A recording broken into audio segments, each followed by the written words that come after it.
Kidney, prostate, পাকস্থলী, liver সবগুলা একটা মুভিং হলে আপনার শরীর ভালো থাকবে। কারণ একটা জিনিস একখানে একইভাবে থাকলে সেখানে বিভিন্ন মারা যাওয়া না হলে তার সঞ্চালন হয় না।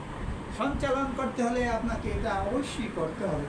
এই দেখেন, আমি দুটো হাত রাখলাম, দুটো পা রাখলাম সোজা করে, আবার আমি একটা পা উঠালাম আর একটা পা উঠালাম। এটা আপনার কাছে সহজ মনে হলে আসলে সহজ না, আমার কাছেও সহজ, আগে কঠিন মনে হইতো, এখন একটু হালকা কঠিন। তারপর আমি দেখি বিসমিল্লাহির রহমানির রহিম। এই যে দেখি, দেখতে পাচ্ছেন আপনারা? হ্যাঁ।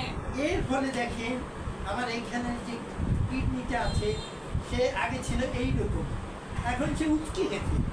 আমার পোস্টের ছিল এইরকম, এখন সে উচকে গেছে। হ্যাঁ, সব তার পজিশন চেঞ্জ হয়েছে।